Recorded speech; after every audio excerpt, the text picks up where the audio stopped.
सोचिए जरा, आपकी एक बिल्कुल नॉर्मल सी तस्वीर जो आपने कहीं पोस्ट की हो, वो एक बुरे सपने में बदल जाए। सुनने में अजीब लगता है ना?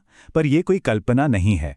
आज हम एक ऐसे ही मामले पर बात करेंगे जहां आर्टिफिशियल इंटेलिजेंस यानी एआई एक बहुत ही खतरनाक हथियार बन गया। हाँ, ये एक डरावनी सच्चाई है। किसी की भी तस्वीर जो ऑनलाइन है, उसे उठाकर किसी की इज्जत को तार-तार करने का हथियार बनाया जा सकता है।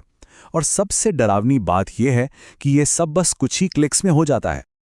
लेकिन कैसे? इसका जवाब सिर्फ 2 अक्षरों में छिपा है, एआई। जी हाँ, वही एआई, वही आर्टिफिशियल इंटेलिजेंस जिसके बारे में हम सुनते हैं कि वो हमारी जिंदगी को कितना आसान बना देगी। आज वही टेक्नोलॉजी एक नए तरह के जुर्म का सबसे बड़ा हथियार बन चुकी है। तो चलिए इस पूरे मामले की जड़ तक चलते हैं। देखते हैं कि आखिर कैसे एक मामूली सी प्रोफाइल पिक्चर एक खतरनाक हथियार में तब्दील हो गए। ये कोई मनगढ़ंत कहानी नहीं है, ये एक असल घटना है। बात है पिछले साल जून की। दिल्ली में कॉलेज की स्टूडेंट साइबर पुलिस के पास एक शिकायत लेकर पहुंची। उसकी जो डिजिटल लाइफ थी, वो एक भयानक सपने में बदल चुकी थी। और जो तरीका था अपराधी का, वो इतना आसान है कि सुनकर हैरानी होती है। देखिए उसने क्या किया। सबसे पहले कहीं से भी एक पब्लिक प्रोफाइल फोटो उठाई, फिर एआई टूल्स का इस्तेमाल करके उस फोटो को एक बहुत ही आपत्तिजनक, मतलब एक एक्सप्लिसिट इमेज में बदल दिया। इसके बाद विक्टिम के नाम से ही एक फर्जी सोशल मीडिया अकाउंट बनाया और आखिर में उस बदली हुई तस्वीर को उसी फर्जी प्रोफाइल पर अपलोड कर दिया। सोचिए बस इतने से स्टेप्स और किसी की जिंदगी को बर्बाद करने की पूरी कोशिश हो गई।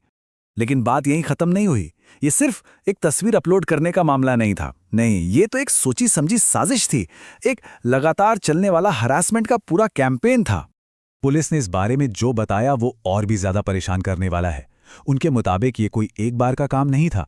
जो आरोपी था वो हर रोज नए फर्जी प्रोफाइल बना रहा था और उन पर बहुत ही अपमानजनक, गंदे गंदे कैप्शन लिखता था। उसका सिर्फ और सिर्फ एक ही मकसद था, उस लड़की को मेंटली टॉर्चर करना। मतलब असल मकसद सिर्फ एक फोटो मॉर्फ करना नहीं था। अपराधी का असली टारगेट था विक्टिम की सोशल इमेज को पूरी तरह से तबाह कर देना, उसे उसके ही दोस्तों और परिवार वालों के सामने बेइज्जत करना। और इसके लिए जो तरीका वो अपना रहा था वो बहुत शातिर था। वो सिर्फ तस्वीरें पोस्ट नहीं कर रहा था, वो जानबूझकर पहले विक्टिम को फॉलो रिक्वेस्ट भेजता था, फिर उसके दोस्तों और फॉलोअर्स को भी रिक्वेस्ट भेजता था। मतलब हर एक रिक्वेस्ट एक तरह की धमकी थी, ये याद दिलाने के लिए कि कोई है जो उस पर लगातार नजर रखे हुए है। तो जैसे जैसे ये हरासमेंट बढ़ता गया, पुलिस ने भी अपनी जांच तेज कर दी। अब बारी थी डिजिटल दुनिया में अपराधी के छोड़े हुए सुराड़ों को जोड़ने की। और पुलिस ने इसमें काफी तेजी दिखाई। 16 जून को शिकायत दर्ज हुई। उसके बाद पुलिस ने लगातार सर्वेलेंस शुरू किया। जून के आखिर तक पालम इलाके में कई जगह छापे मारे गए और फिर जुलाई की शुरुआत में ही एक संदिग्ध को धर दबोचा गया। तो आखिरकार पुलिस की मेहनत रंग लाई। एक सस्पेक्ट गिरफ्तार हो चुका था। और सबसे चौंकाने वाली बात जानते हैं क्या थी? इस जुर्म के लिए जो लड़का पकड़ा गया, उसकी उम्र सिर्फ 21 साल थी। सिर्फ 21 साल। ये दिखाता है कि कितनी पावरफुल और खतरनाक टेक्नोलॉजी अब कितने यंग लोगों के हाथों में है और उसका गलत इस्तेमाल भी हो रहा है। गिरफ्तारी के बाद ज्यादा देर नहीं लगी। पुलिस की पूछताछ में उसने अपना जुर्म कबूल कर लिया। मान लिया कि हाँ, ये सब उसी ने किया था। कानूनी तौर पर भी इस मामले को बहुत सीरियसली लिया गया। आरोपी पर भारतीय न्याय संहिता यानी बीएनएस के तहत 2 मेन चार्ज लगाए गए। एक तो पीछा करने का, जिसे स्टॉकिंग कहते हैं, और दूसरा किसी महिला की गरिमा को ठेस पहुंचाने के इरादे से कुछ कहना या करना। ये जो नए कानून हैं, ये खास तौर पर ऐसे ही डिजिटल क्राइम से निपटने के लिए बनाए गए हैं। तो ठीक है, एक आरोपी पकड़ा गया, केस सुलझ गया लगता है। लेकिन क्या कहानी सच में यहीं खत्म हो जाती है?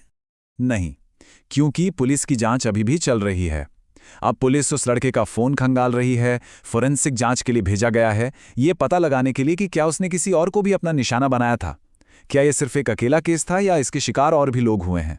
और यही सबसे बड़ा सवाल है जो ये मामला हमारे सामने छोड़ जाता है। एक अपराधी तो चलो पकड़ा गया, लेकिन जिस टेक्नोलॉजी का उसने इस्तेमाल किया, वो एआई टूल्स तो आज हर किसी के पास मौजूद हैं, आसानी से अवेलेबल हैं। तो सवाल यह है कि क्या हम सब वाकई में सेफ हैं?